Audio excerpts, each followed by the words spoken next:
ஜெபம் செய்வோம். பாரமான சிலுவை என்று இறக்கி வைக்கவில்லை, கூர்மையான ஆணி என்று புறக்கணிக்கவில்லை.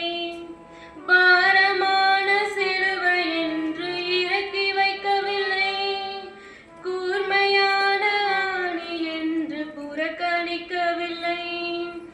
என்னை யோசித்தீரே, என்னை நேசித்தீரே, என்னை யோசித்தீரே, என்னை நேசித்தீரே, எனக்காக ஜீவன் தந்தீரே,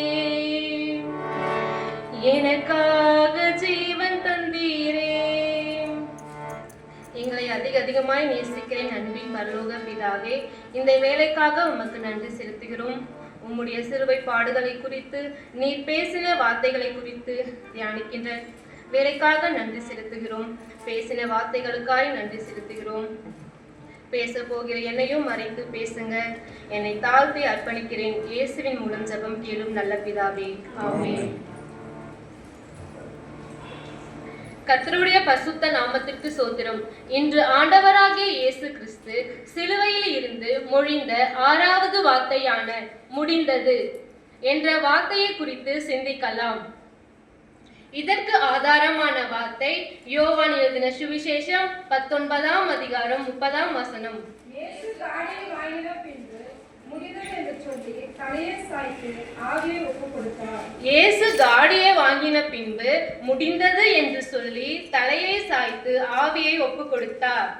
அவர் காடியை வாங்கின பின்பு முடிந்தது என்று சொல்லி, முடிந்ததான் நாமளாம் சொல்லுமே, ஐயோ என் வாழ்க்கையே முடிஞ்சு போச்சு, எனக்கு எல்லாமே முடிஞ்சு போச்சு அப்படிங்கிற ஒரு தோல்வியின் வார்த்தை இல்லை. இது ஒரு வெற்றியின் வார்த்தை, ஒரு திருப்தியின் வார்த்தை.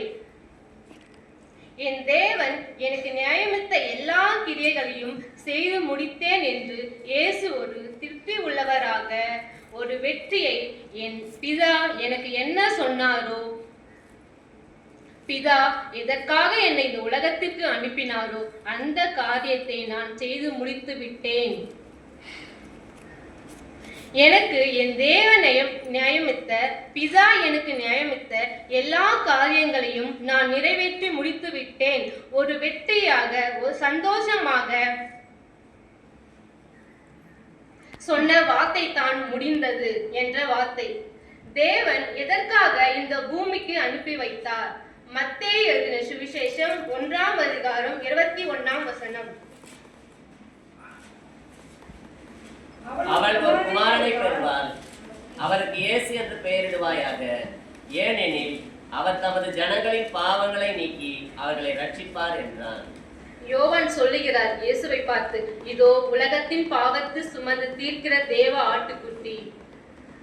எதற்காக இந்த பூமிக்கு வந்தார்? நம்முடைய பாவங்களை சுமந்து தீர்ப்பதற்காக, நம்முடைய பாவங்களை சுமந்து முடிப்பதற்காக. அந்த காரியங்களை தேவன் நிறைவேற்றி முடித்தார்.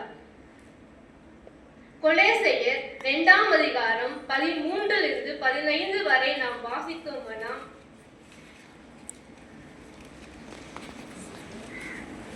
கொலேசையர் 2ஆம் அதிகாரம் 13 - 15 வரை.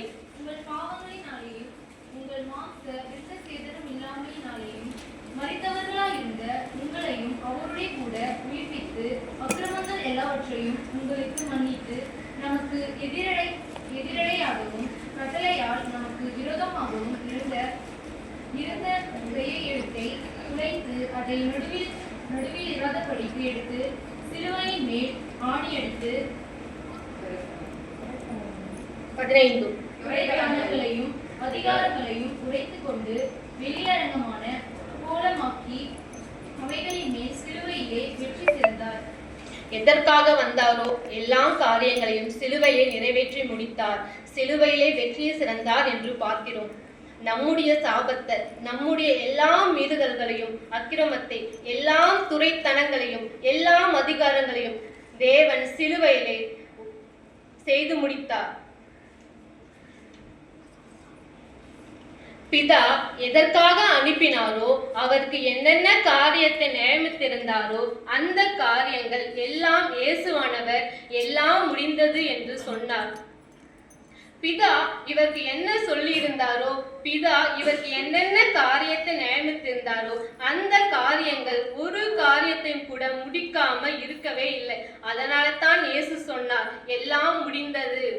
என் பிதா எதற்காக என்னை அனுப்பினாரோ எல்லா காரியத்தையும் முடித்து விட்டேன் என்று திருப்தியாக இந்த வார்த்தையை சொல்லுகிறார்.